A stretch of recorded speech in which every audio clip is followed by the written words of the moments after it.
Hey everyone, welcome back to the English Boost podcast. I'm Anna, your guide to unlocking the secrets of the English language. And I'm Liam, here to sprinkle in some fun and make sure we all enjoy the ride. Whether you're just starting out or leveling up your English skills, we're thrilled to have you with us.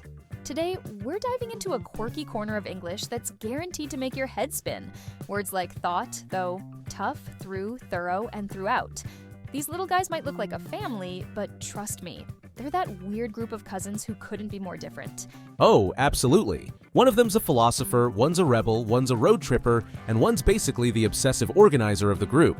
But all jokes aside, mastering these words is a game changer for understanding English. Totally. By the end of this episode, you'll not only get these words, you'll actually enjoy using them. We'll walk you through each one, breaking down their meanings, how to use them, and tossing in a few fun examples to keep things interesting. So, grab your coffee, or tea if you're feeling fancy, and let's get started on this linguistic maze. Because trust me, once you've cracked this code, you'll feel like an English-speaking ninja. But before, make sure you are already subscribed. That way, you can follow all our videos weekly. Ready? Let's kick it off. Section 1. The Gentle Power of Thought. All right, let's start with thought. It's such a simple word, yet it holds so much depth. Think about it. Pun intended, it's both a noun and the past tense of the verb think. It's like the overachiever of the English language. Right? As a noun, thought is that quiet whisper in your head, the spark of an idea, or even the process of reflecting on something. For example, I had a thought about starting a new hobby, or your kind thought means a lot to me. It's gentle but powerful. Exactly. And as a verb, it's just as versatile. I thought you'd call yesterday, or she thought it was a good idea to take a break. Here, it takes us into the past, what someone believed or considered at a specific moment. And here's a fun tip for all our listeners. Thought is often paired with introspective or emotional expressions. For example, deep in thought is such a vivid way to say someone is lost in their own world. Ooh, good one, Liam. Plus, it's super handy for polite conversations. Instead of saying, I didn't like the movie, you could soften it with, I thought the movie could have been better. It's less blunt, more thoughtful. Pun again, totally intended. Puns aside, mastering thought helps you sound more reflective and nuanced. So, next time you're sharing an idea or reflecting on the past, think about reaching for thought. All right, 1 down, 5 more to go. Liam, you ready to tackle the contrasting cousin of thought? Oh, you bet! Section 2. The Contrast of Though. All right, let's talk about though. It's like the quirky little sibling of thought, short, versatile, and always bringing a twist to the conversation. Exactly, though is the ultimate connector. It's used to contrast ideas or soften a statement. Think of it as the word that says, hey, there's more to this story. For example, the weather was cold. I enjoyed the hike though. Perfect example. It adds a touch of balance, like saying, sure, one thing is true, but let me show you the flip side. It's also great for casual conversation. Instead of saying, I like pizza, but I don't eat it often, you can just say, I like pizza, I don't eat it often though. It's snappy and natural. And you know what's cool? Though can also come at the end of a sentence for emphasis. For instance, I didn't finish the book. I got through most of it though. It's almost like a conversational nudge saying, hey, give me some credit. Totally. And it's a great way to make your English sound more relaxed and fluent. Here's a fun challenge for our listeners. Try swapping but with though in a sentence today and see how it feels. I love that. By the way, Anna, though, can even work as a standalone response. Imagine someone says, that's a tricky puzzle. You can just reply, it is though. Boom. Effortless and expressive. Well said, Liam. And here's the takeaway for our listeners. Though is your secret weapon for sounding natural and connecting ideas like a pro. Speaking of connecting ideas, let's move on to a word that screams resilience and grit. Section 3. Resilience and Tough. All right, let's dive into tough. This word is like the action hero of the English language. Strong, unyielding, and ready for any challenge. Absolutely. Tough is all about resilience. It can describe a person like she's tough, she doesn't give up easily, or a situation like that was a tough exam. It's a word that packs a punch.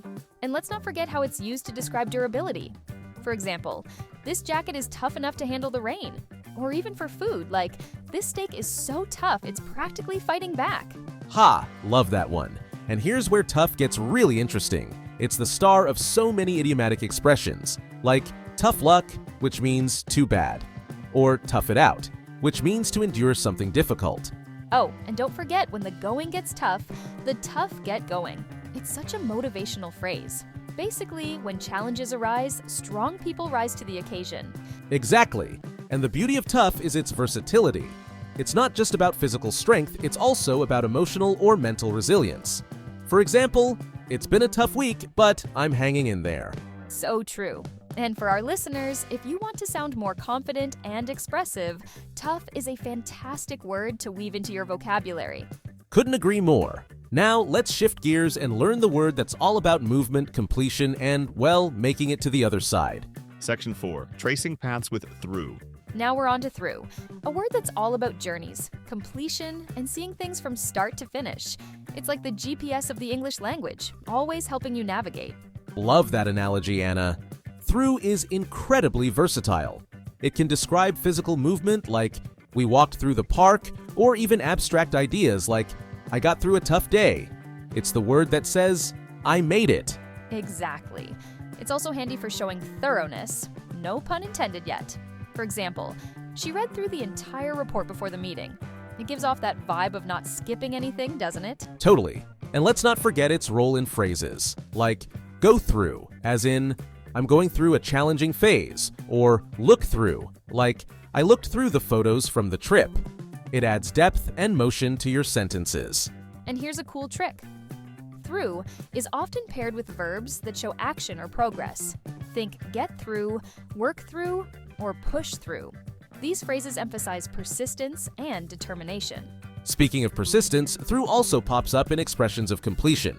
For example, are you through with your work? It's a simple way to ask if someone's finished something. Oh, I love that one.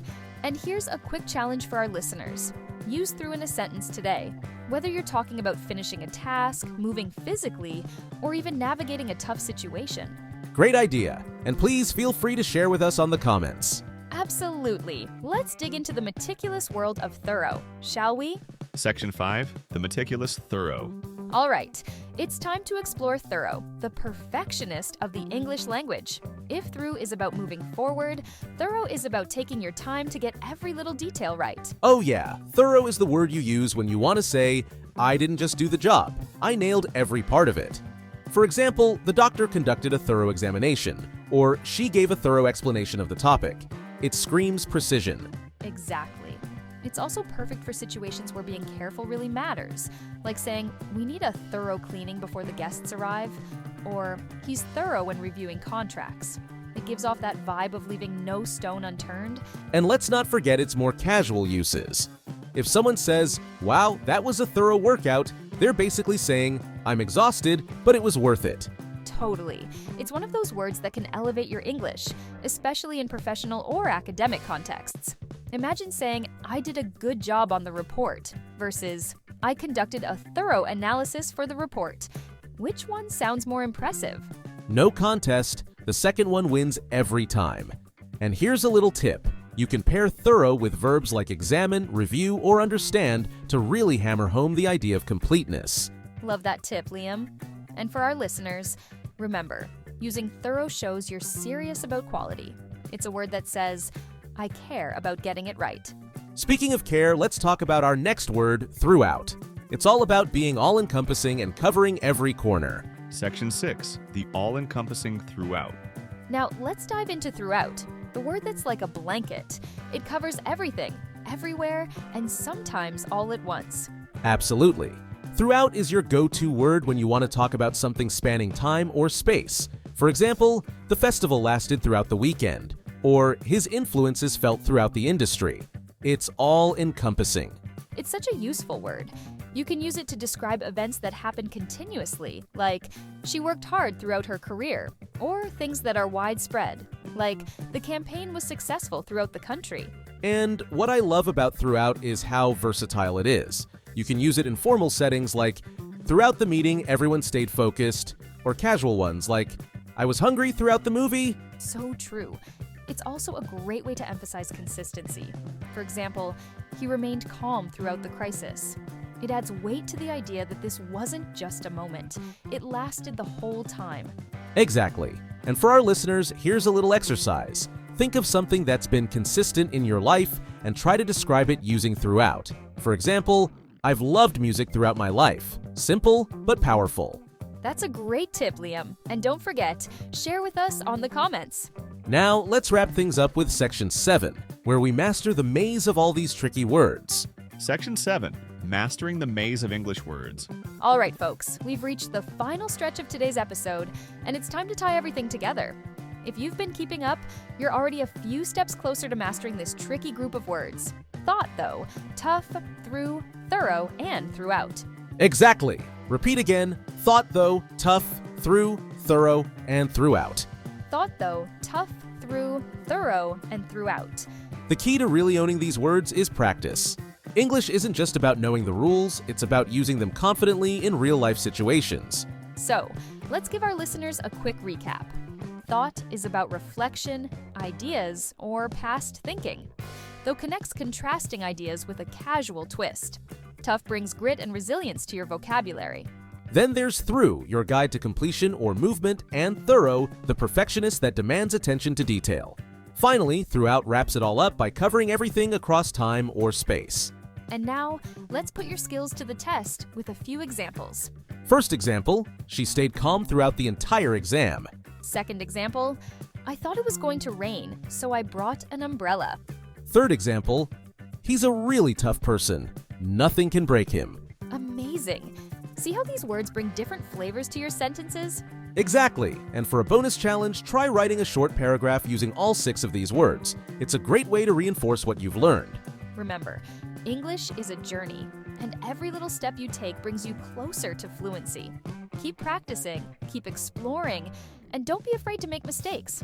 It's all part of the process. And with that, we're wrapping up today's episode. Anna, this has been a blast, as always. Same here, Liam. And that's a wrap for today's episode of the English Boost podcast. We hope you had as much fun learning as we did teaching. Absolutely. Remember, mastering English isn't about perfection, it's about progress. These tricky words might feel overwhelming at first, but with practice, you'll be using them like a pro. If you enjoyed this episode, don't forget to subscribe, give it a like, and share it with a friend who's also on their English learning journey. Let's spread the love for language. And hey, we'd love to hear from you. Got questions, topic ideas, or just want to share how you're practicing these words? Reach out to us on the comments. That's right. And don't forget to tune new videos every week, where we'll dive into another exciting topic to boost your English skills. See you next time on the English Boost podcast.